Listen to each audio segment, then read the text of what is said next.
আজ আমি আপনাদের লাউয়ের পোড়া পিঠা বানানো দেখাবো। আর এই লাউয়ের পোড়া পিঠাটা বানানো কিন্তু একেবারেই সহজ, খেতে কিন্তু ভীষণ ভালো হয়।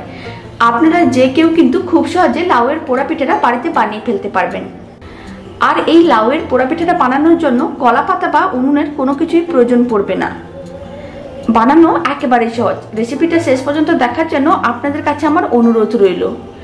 এইভাবে একবার পোড়া পিঠাটা বানিয়ে দেখতে পারেন, খেতে কিন্তু ভীষণ ভালো হয়।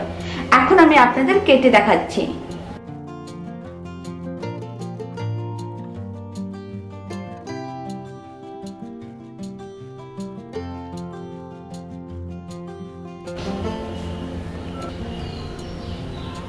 তো চলুন দারুণ স্বাদের লাউয়ের পোড়া পিঠাটা বানানো শুরু করা যাক। লাউয়ের পোড়া পিঠাটা বানানোর জন্য একটা ছোট্ট লাউ নিয়েছিলাম, আর সেটাকে হাফ করে কেটে তার থেকে কয়েকটা পিস নিয়ে নিয়েছি। আগে থেকে আমি খোসা ছাড়িয়ে ভালো করে পরিষ্কার করে ধুয়ে রেখেছিলাম। এবার লাউয়ের পিসগুলোকে গ্রেট করে নিতে হবে। পিসগুলোকে গ্রেট করার জন্য আমি এরকম একটা গ্রেটার নিয়েছি, আর গ্রেটারের বড় সাইজের দিকটা দিয়ে লাউগুলোকে গ্রেট করে নিতে হবে।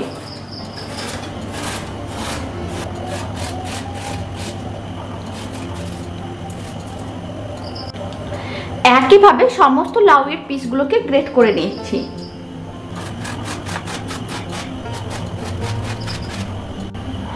লাউয়ের পোড়া পিঠাটা বানানোর জন্য একেবারে কিন্তু নরম লাউ দিয়ে পোড়া পিঠাটা বানাতে হবে, তাহলে কিন্তু পোড়া পিঠাটা বেশ ভালো হবে খেতে। লাউয়ের টুকরোগুলোকে গ্রেট করার পরে আমি একটা বাটিতে করে তুলে নিয়েছি। এবার একটা কড়াইকে গ্যাসের ওপর বসিয়ে দিয়েছি। কড়াইয়ের মধ্যে দিয়ে দিচ্ছি 1 চামচ ঘি। ঘিটা কড়াইয়ের চারিদিকে ভালো করে ছড়িয়ে দিতে হবে।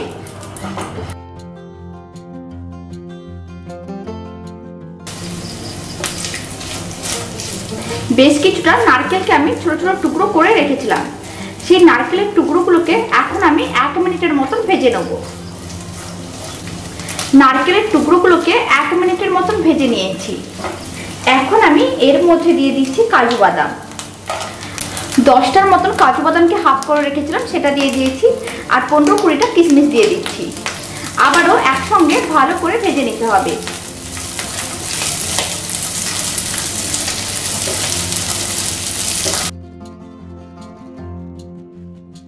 নারকেল, কাজু বাদাম ও কিশমিশ লাল লাল করে ভেজে নিয়েছি।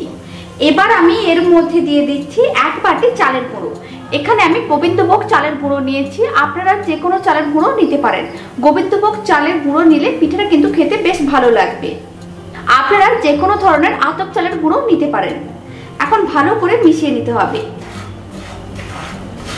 ভালো করে মিশিয়ে নেওয়ার পরে এইভাবে আমি 2 মিনিটের মতন নাড়াচাড়া করব, যাতে চালের গুঁড়োগুলো একটু ভাজা ভাজা হয়ে যায়। 2 মিনিটের মতন নাড়াচাড়া করে নিয়েছি। চালের গুঁড়োটাও একটু ভাজা ভাজা হয়ে গেছে। এই সময় কিন্তু খুব ভালো একটা সেন্ট বেরোনো শুরু করে দেয়। এখন সমস্ত উপকরণগুলো আমি নামিয়ে নেব কড়াই থেকে। আবারও কড়াইটাকে গ্যাসের উপর বসিয়ে দিয়েছি। এবার কড়াইয়ের মধ্যে দিয়ে দিচ্ছি গ্রেট করা লাউয়ের টুকরোগুলো। এবার গ্রেট করা লাউয়ের মধ্যে দিয়ে দিচ্ছি চিনি। যতটা আমি চালের গুঁড়ো নিয়েছিলাম তার কিছুটা পরিমাণ কম করে চিনি নিচ্ছি। এখন চিনিগুলো ভালো করে মিশিয়ে নিতে হবে।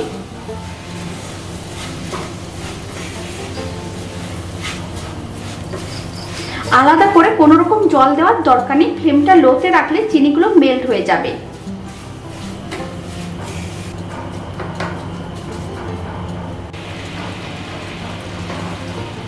চিনিগুলো মেল্ট হয়ে গেছে। এখন গ্রেট করা লাউগুলোকে চিনি শিরার মধ্যে এইভাবে 5 মিনিট রান্না করে নেব। এতে লাউয়ের গন্ধটাও চলে যাবে, আর লাউয়ের টুকরোগুলো বেশ মিষ্টি হয়ে যাবে। খেতে কিন্তু ভীষণ ভালো লাগবে। 5 মিনিট রান্না করে নিয়েছি।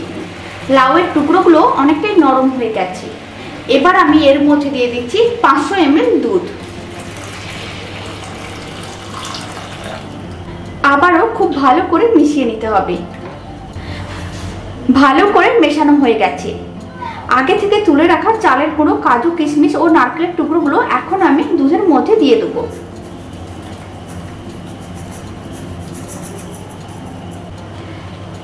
এখন একসঙ্গে ভালো করে মিশিয়ে নিতে হবে। ফ্লেমটা কিন্তু এই সময় আমি লোতে রেখেছি।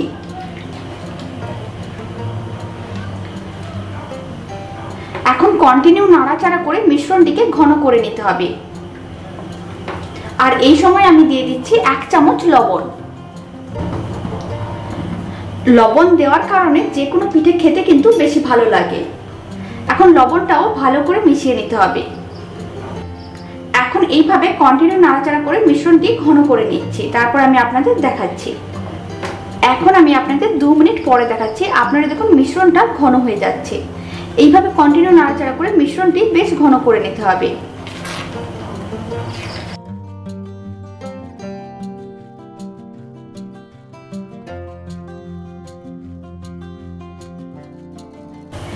একইভাবে কন্টিনিউ নাড়াচাড়া করে মিশ্রণটি বেশ ঘন করে নিয়েছি। পোড়া পিঠাটা বানানোর জন্য মিশ্রণটি কিন্তু একেবারে রেডি হয়ে গেছে। আর আজকে আমি পোড়া পিঠাটা কিন্তু কড়াইতে বানাবো, কোনো রকম কলা পাতা ছাড়া। আবারও একটা কড়াই নিয়ে নিয়েছি। কড়াইয়ের মধ্যে দিয়ে দিচ্ছি সামান্য পরিমাণ ঘি। এখন হাত দিয়ে চারিদিকে ভালো করে ছড়িয়ে নিতে হবে।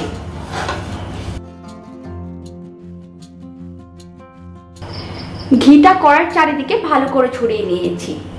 পোড়া পিঠা বানানোর জন্য যে মিশ্রণটি রেডি করে রেখেছি সেই মিশ্রণটি এখন কড়াইয়ের মধ্যে দিয়ে দিচ্ছি।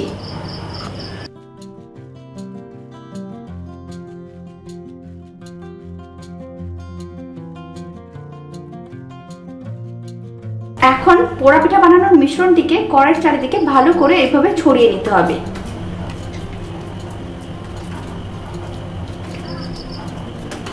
হাতে কিন্তু আমি এই সময় অল্প পরিমাণ ঘি লাগিয়ে নিয়েছিলাম, তাহলে আর মিশ্রণটা হাতে আটকে যাবে না। ভালো করে ছড়িয়ে নিয়েছি। এখন একটা হাতার সাহায্যে এইভাবে সাইডগুলোকে একটু সমান করে নেব। পোড়া পিঠাটা দেখতে বেশ ভালো লাগবে।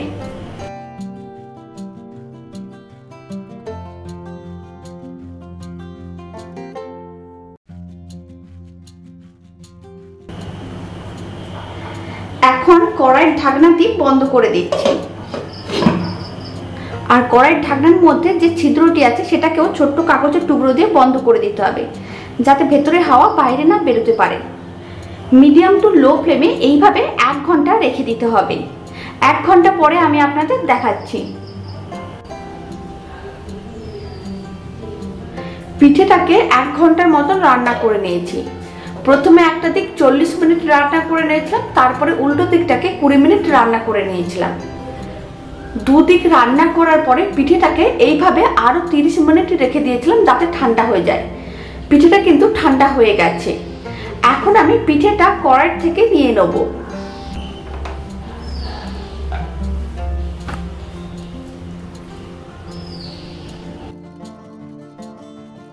লাউয়ের পোড়া পিঠাটা কিন্তু দুদিকে ভালো করে লাল লাল করে পোড়া পোড়া হয়ে গেছে। এইভাবে একবার পোড়া পিঠাটা বানিয়ে দেখতে পারেন, খেতে কিন্তু ভীষণ ভালো হয়। এখন আমি আপনাদের পিঠেটা কেটে দেখাচ্ছি।